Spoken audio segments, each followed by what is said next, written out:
This is The Fit Mess, conversations with world-class experts in the fields of mental, physical, and emotional health. In this episode, it was really important for me to go, I want to give people the thing that I wish I had had when I was 17 or 19 or, when I was going through the worst bouts of my shit that I could have ever experienced. Now here are your hosts, Zach and Jeremy. If you're one of the millions of people struggling to manage your mental health right now, well, I'm glad you stopped to listen to this podcast because we have a fantastic interview for you this week. It is with Kelsey Darragh. You might know her from her many, many, many things that she does online, perhaps most notably her podcast, Confidently Insecure. But we are talking to her about her new book, Don't Fucking Panic, the shit they don't tell you in therapy about anxiety disorder, panic attacks, and depression. Those of you that have been listening for any length of time to this show know that mental illness, depression, anxiety, these are things that Zach and I battle constantly. So much of the work that we do on and off these microphones is about trying to better our mental health, along with all the other health challenges that we try to face, whether they're physical, emotional, spiritual. But those battles don't always have to be so serious. Sometimes you can do them with a smile, and that's why I'm so excited to bring you this episode this week. Zach, I'm probably one of the 4 people on the planet that hadn't heard of Kelsey Darragh before you introduced me to this book.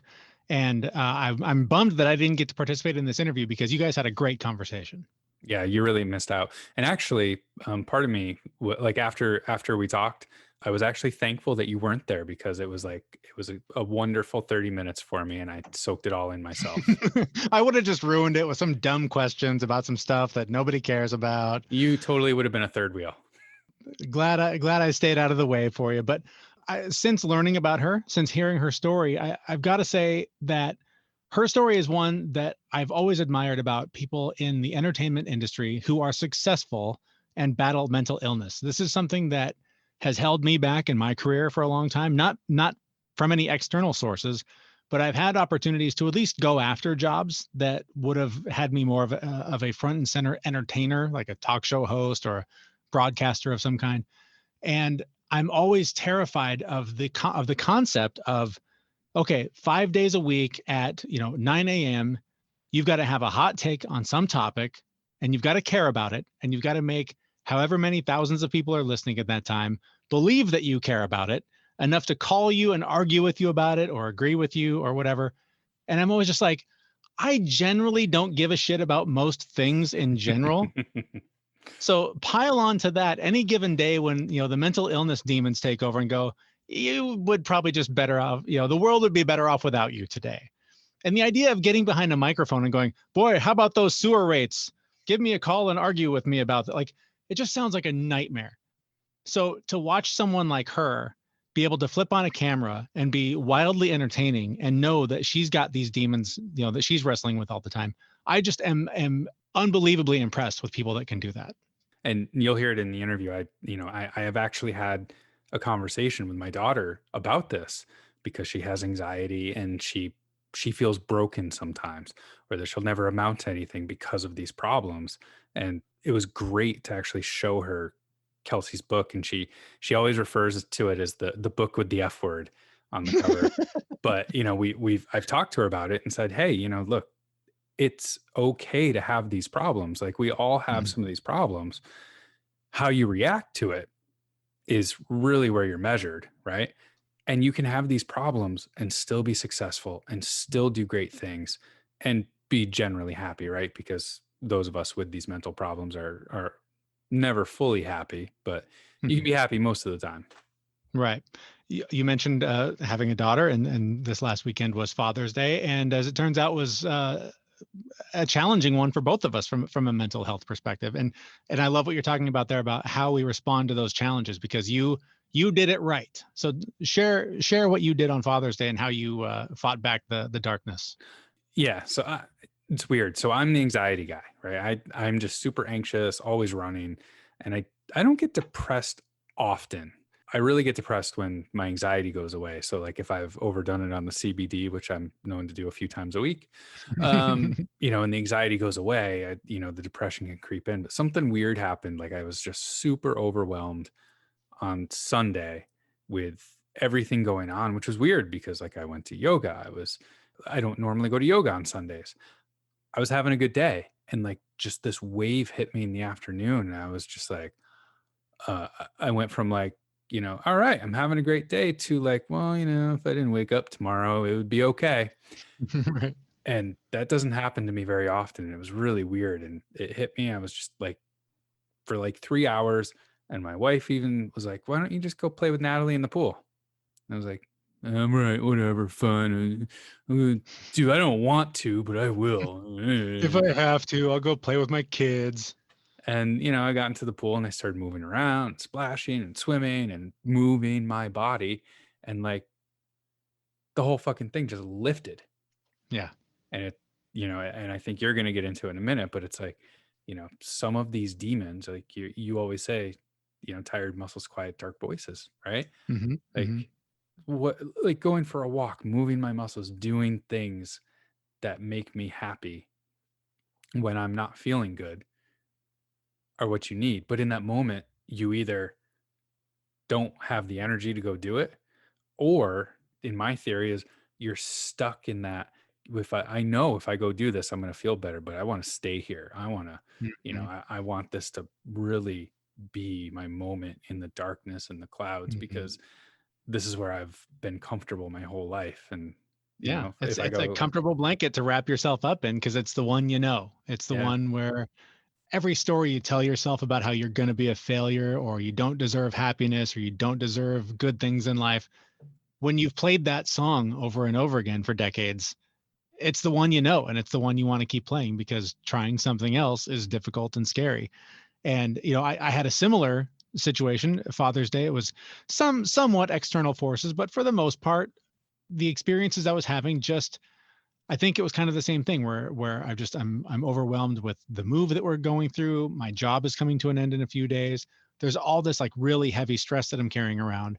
And then, Father's Day was challenging for a number of reasons that I don't want to get into here, but it did eventually just wear me down. And when we got home in the evening after being out for the day, my kids wanted to go swimming. We live right next to a lake. They wanted to go out on the lake. And I could not get over the mental hurdle of the effort it would take to get two kids into their swimsuits, find towels, get my own swimsuit on, walk the, 30 yards to the water, get in, be cold, have them fighting with each other. It just like the thought of going through it just drained any ounce of energy I had left. And I was like, I just don't have it in me. I can't do it. Let's just park in front of a movie and be good. And so we did that. And the whole time I felt like shit about it. I felt guilty that I didn't step up for my kids and give them what they wanted on Father's Day. So cut to the next day, go to work, things are sort of back to normal. I get home, continue doing more work, and I realize I haven't moved my body in like 4 days. Like that's what's going on here. I've got to go do something. So 9:30 at night, I went and jumped in the lake and swam around for like a half an hour, came back a new man. mm-hmm. And it's just over and over again, this lesson that we keep talking about when you know the tools that will get you out of that funk, when you know how to move forward, but sometimes the other voice that's going, nah, just stay right here in the dark. Yeah. That argument between those two parts of the brain is it's an exhausting one, but you have to find a way to listen to the one that's trying to propel you out of it. Otherwise you will stay stuck in that darkness. Yeah. But another way that you can get out of the darkness is this wonderful book that we've got in front of us called Don't Fucking Panic. I can't say enough good things about this book, to the point where, I think I reached out to you and I was like, we have to talk to this woman. Yep. It is a really good book around, the subtitle is The Shit They Don't Tell You in Therapy About Anxiety Disorder, Panic Attacks, and Depression. And this thing is like a masterpiece of all the crazy, weird shit that comes up in the lives of people living with mental illness and how you can get through them. And it's fun. It's written by a comedian, Kelsey Darragh, who is just fabulous. And we had the opportunity to talk to her about her book and about mental illness and about a couple of other things. Wonderful conversation. So let's talk a little bit about your book, Don't Fucking Panic, which I have to tell you, my 10-year-old daughter and I go through pieces of it. I screen some of it and we do some of it, but I love this book. So I don't want to discredit doctors or professionals who have dedicated their entire lives to the study of mental health. But I really resonate with this book because not only are you talking about it, but you're going through it, you're living with it. And I really resonate with that so much more than some doctors who have never been through these things.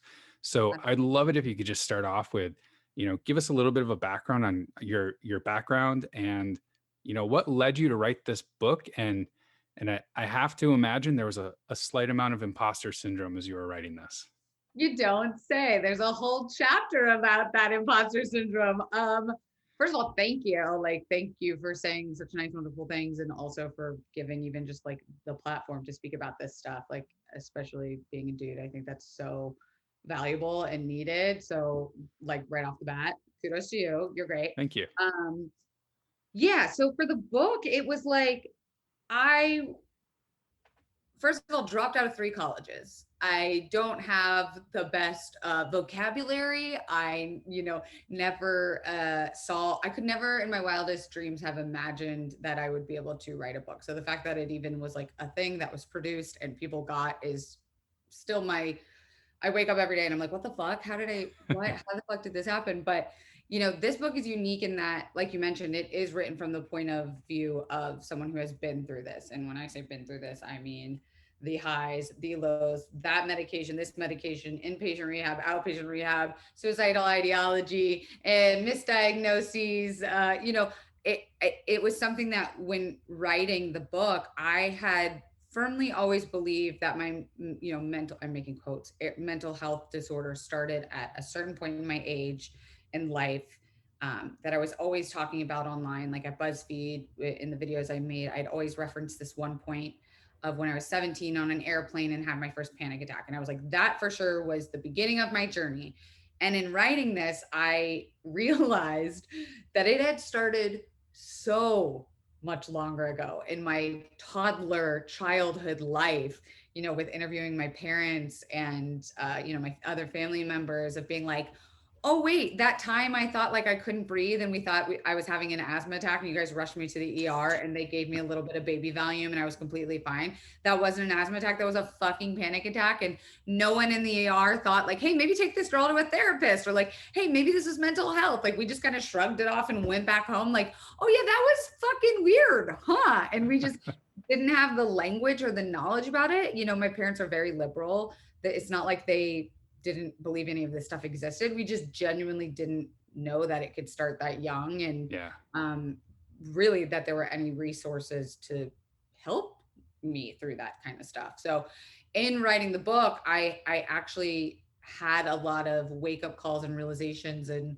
therapeutic moments of validation and recognizing, how long I actually have been in the mental health gang, as nobody says. But yeah, that's kind of my backstory into how I got started on writing the book. But just in terms of mental health, I always like to go through my diagnoses of generalized anxiety disorder, panic disorder, major depressive disorder, misdiagnosed bipolar, got ADHD, starting to come to terms with some more diagnoses of just depersonalization, derealization, those things that I'm seeing more mainstream and going oh yeah, hey, better late than never.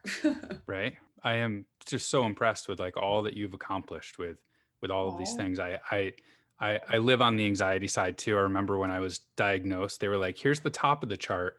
You're way up here. And I was like, oh, I just thought that's how everyone operated. Thought it was normal. So I am really inspired by all the things that you've accomplished with living with that, because it is really hard to do that. Right. It doesn't feel like a success. I'll tell you that. And I'm sure you can relate to someone with anxiety disorder. What keeps us successful also can be the thing that is our worst enemy. The anxiety of good, healthy anxiety, the anxiety that every person on earth has, because everyone does, and the debilitating, interruptive, interfering anxiety is a fine line.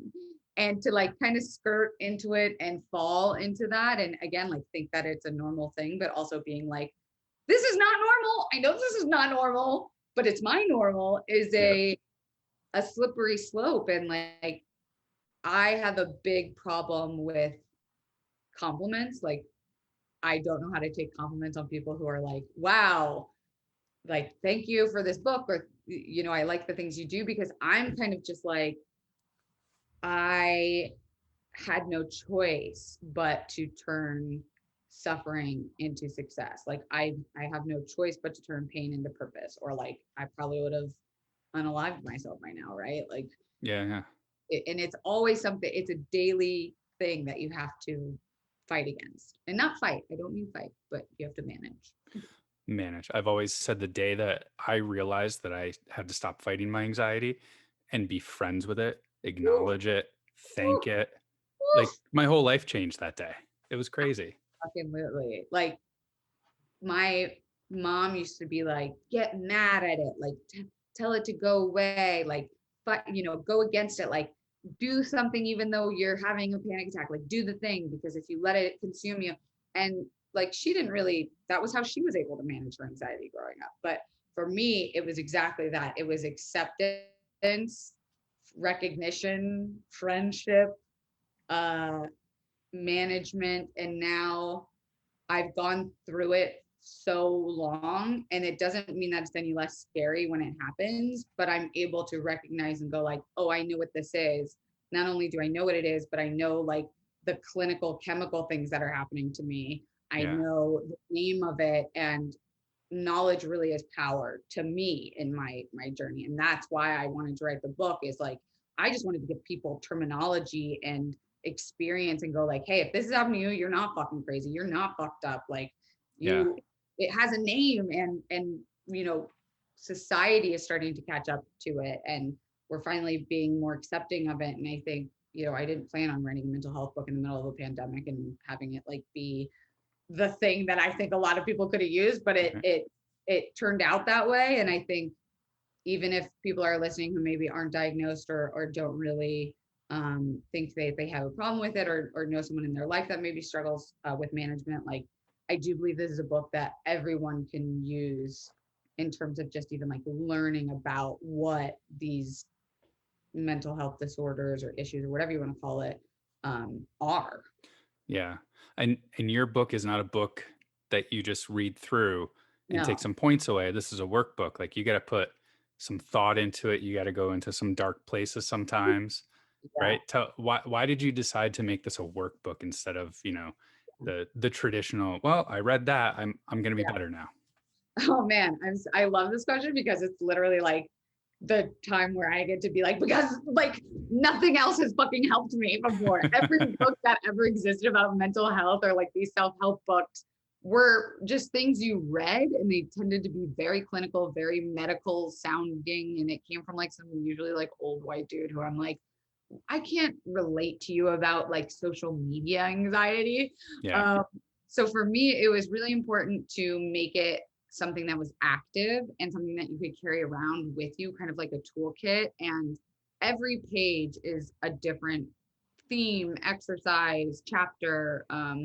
The book is split into 3 parts. So anxiety, panic disorder, and depression. And I did that not only selfishly because that's what I deal with, but because those things tend to coincide with each other in a diagnosis. And they can be symptoms of one another too. So it was really important for me to go, I want to give people the thing that I wish I had had when I was 17 or 19, or, when I was going through the worst bouts of my shit that I could have ever experienced. And what I realized was like, someone couldn't be there to talk to you or try to work you through a breathing exercise, or you can turn on a CD, or you could listen to a YouTube video, but there was nothing like figuring it out myself. I think it's a factor of me wanting to be a control freak, and feeling that like the more I understood it, the less I was afraid of it. So it's a workbook, because I want people, when they're having a panic attack and they literally don't know what to do with their hands, can turn to page 100, and there's a like connect the dots game of Ryan Gosling holding a bunny, because I just think that that's like a soothing image to look at. Right. Or you flip the page and there's like a CBT exercise, or a journaling prompt, or a coloring page. Like, I put every modality I could think of, or that I've tried before, I always say like, there's stuff in there that I put that didn't actually work for me, but I still wanted people to know about it because Yeah. it worked for them. Yeah, I love it because some of the other workbooks, right? It's like, okay, here's the exact same exercise for chapter 2 and the same exercise for chapter 3. The same. Yeah. I love this one because it kept switching up and I was like, wait a minute. I have to think with the other side of my brain. I have to go here. I have to go there.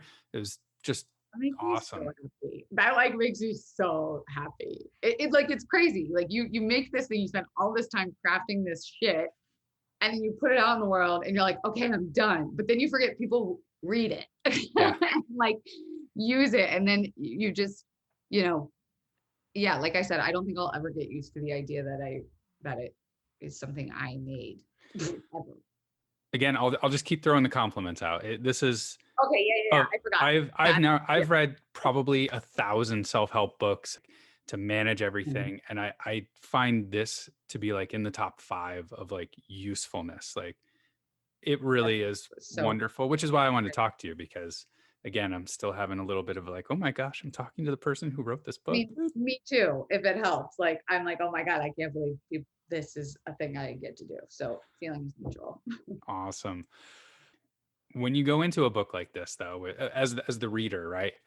There's a level of curiosity that you have to have about yourself. And maybe we've just been conditioned this way over the last, in my 40 years, I was raised to be like, don't have emotions, don't talk about it, keep that buried deep.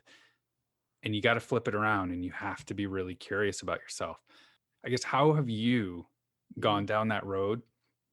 And then how have you seen other people who are really stuck with not being curious about themselves, use your book or open up? And how do you get there? How do you go from I stand up and rub dirt on it to crying and letting everything go? I wish it were just like an easy answer to be like, it just happens, or like you just get to the point, or like you go through a breakup or you have a spiritual awakening. But the truth is, self-help and self-recognition is probably the bravest thing you can do. And I spent so much time running from myself. I was so terrified of myself. I was so afraid that my body and mind could produce these thoughts and feelings. And I was like, I never connected with it. I was like, I don't know what the fuck this is, but it's not me. Like, I know who I am.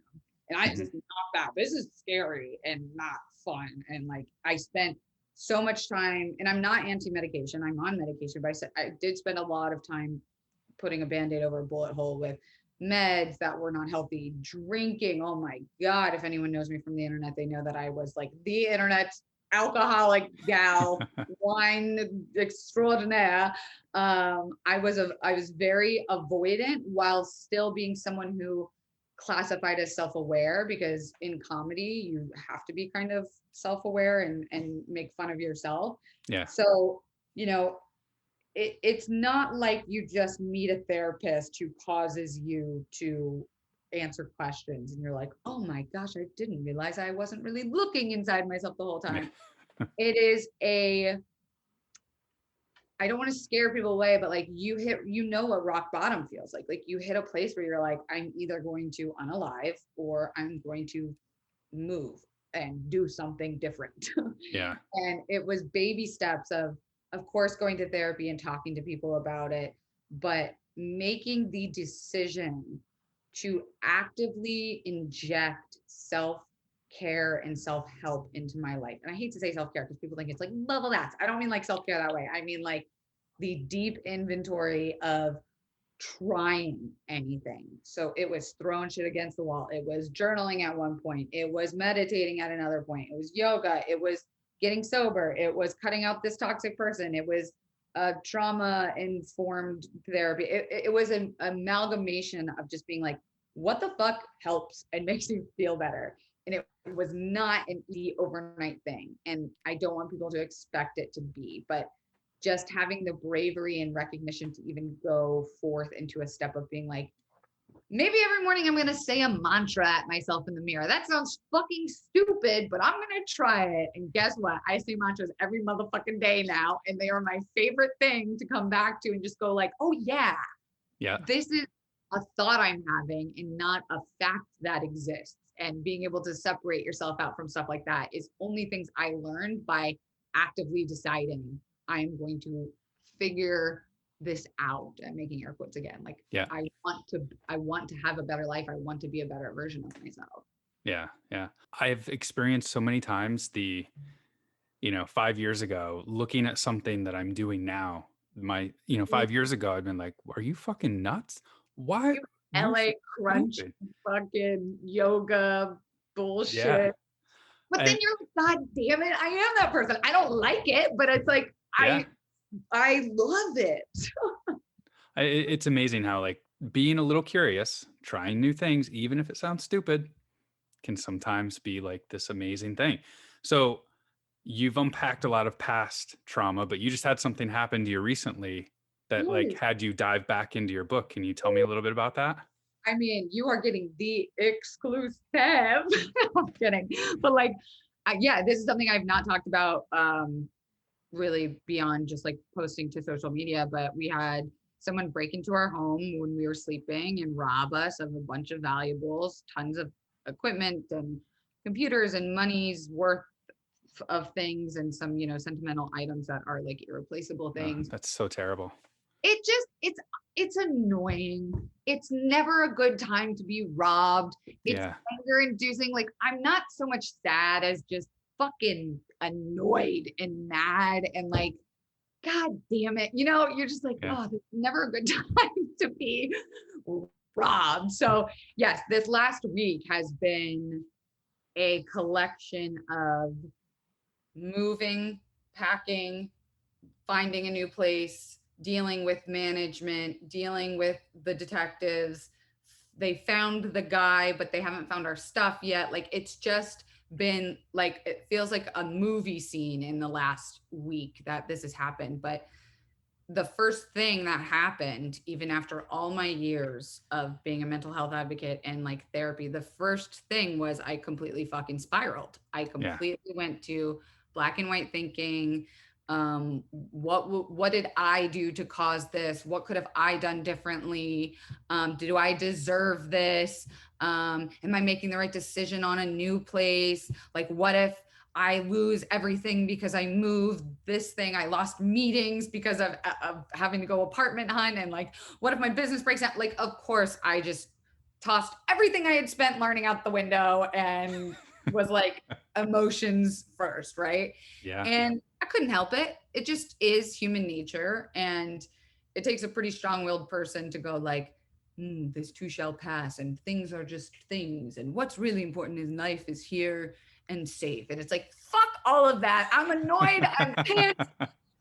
Everything's is shit. But like, truly, I had to crack open my own book because I got to a breaking point where I just felt like I recognized so much of this experience needed to be seen through a lens of, this is an unusual thing. This is not how my life is. This is not how it normally is. I have to be able to separate the stress of just daily life and just being able to go like, is this stress actual like life stress, or is this the circumstantial stress? And just because it's really hard right now does not mean it's going to be hard forever. And journaling intrusive thoughts, journaling, at 3 a.m. when I can't sleep because I'm like, any noise or fart like wakes me up. I'm like, oh my God. And being like, is this true, or is this the circumstance that has happened to me causing me to feel this way? And it's about exactly what you're saying, being just a little curious, like, maybe this isn't actually me, but is a symptom of what's happening to me. Yeah. I didn't have quite as traumatic of an experience, but we have a pool, and I turned the lights on for the pool the other night, and the whole filter, the whole thing shut down, and it was like some circuit blew somewhere. Oh no. And my daughter was having a pool party the next day. Oh no. Which was kind of set me over the edge, but it was like just that one little thing, and same thing happened. Like, I started spiraling. I was like, my life sucks. I'm terrible. Oh yeah. All of these really negative things. And it took a few minutes. Let's breathe. Let's put all the things in. It's just a pool. So kids are gonna have fun no matter what, because don't need too much to make kids happy, I feel like. yeah, no, it's at her age, she's 10. And like I said, we go through your book in little bits and pieces. I can't believe that. After I go through and like, okay, well, here's an exercise, and I maybe put it in a 10-year-old voice for her. Yeah. Oh my gosh, that's so cool. But, and I'll throw another compliment at you, because we've talked about you a couple of times, and showing her, another woman who is successful, doing great things, but also has anxiety, also has these things. Like you just learn to manage it, and you can do these great things with it. So cool. And that's so cool. You're talking to your 10-year-old about mental health. Like, I've been talking about this in interviews as long as I can remember, about being like, why do we not start this in kindergarten? Why is this not part of a curriculum that maybe we learn as like very small kids, like, oh, this is angry, this is sad. But then like, okay, so what if I can identify emotion? What the fuck am I supposed to do with it? And when you get to middle school, it's like all of them combined and combust with hormones and fucking boys and shit. It's like, that's so cool that you're having that conversation. Like, what a chain breaker. Like, what a cool thing you're doing. Thank you. My parents didn't do it with me, and I remember struggling, and I wish I had had your book when I was, younger. So I want to prevent so much pain from her. Yeah. So. Yes. I think like you and I, like our generation really is that change, right? Like, yeah. Same with my parents, not necessarily that they just didn't know, and they were also shunned to be a certain like cis hetero type of American couple. Like, I don't blame them, but it's been really interesting to go back and talk with them about it, and talk with them about like chapters in the book. Like, the book has a lot of adult subjects like masturbation and drug use, but listen, it's a conversation that I am not ashamed about my parents hearing about, because if it's helping other people, then like that's all you can hope for when writing something like this, Yeah. And again, I'll say it again. I really do love the book, and I really appreciate all the work that you've done. As we're wrapping up, is there anything that we didn't mention, and where can people find you if they don't already know who you are? Oh man, I'm just Kelsey Darragh on all the things, all the socials. I've got a podcast of my own called Confidently Insecure, where we are not afraid to ask the silly questions, and it's a podcast where we're absolutely sure we don't know everything. We do a lot of mental health stuff. We actually just did a whole month of mental health in May, talking about everything from ADHD to therapy, bipolar experience, and mania. So I highly suggest if like you like this kind of content, definitely check that out. And yeah, I guess buy the book. That would be cool. Yeah, of course. I mean, obviously. Yeah, obviously. Yes, buy the book. This has been so cool. All right. Well, thank you so much for taking the time and to talk with me. I know this is going to go out to a lot of people, but this was really for me. So thank you so much for taking that time. Same. This is great therapy. I appreciate it. All right. That was our conversation with Kelsey Darragh, the author of Don't Fucking Panic, the shit they don't tell you in therapy about anxiety disorders, panic attacks, and depression. All of the links to her website will be in the show notes on thefitmess.com. You can go click on it there. The one thing that really struck me in that interview was, we talked about breaking the chain, like not raising our children the way our parents raised us. And we actually talked about that in a previous episode. That was really, really struck me as important, right? We have all of these resources. We have these books. We have all of this stuff that we can do better. And, things that we didn't have when we were kids. And it was really hard growing up. So I'm really happy that we chatted about that, and we are making differences. You and I are both making differences. She's making a difference in the next generation, that kids know about mental health. They have tools in their belt to actually deal with it before they become an adult, as opposed to us where we're like mid-30s going, why do I hate myself so much? 30s. Yeah. Listen, whippersnapper.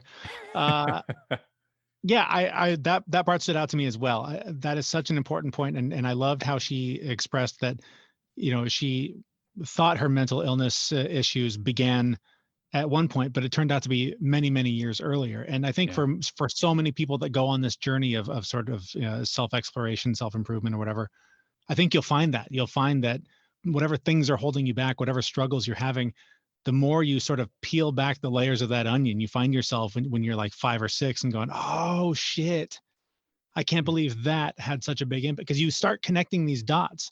It's like if you start connecting the dots of how you got to the job that you have because you worked at the place before that, because you got the college degree, because you did well in high school, because when you go back and connect the dots that take you to where you are, wherever it is, whether it's mental health or whatever, it's just such an interesting map. And I think that the more we empower young kids to really be aware of their feelings, and I know there's a lot of guff about this online about being too touchy feely with our kids, but our feelings are important. They're what make us human beings.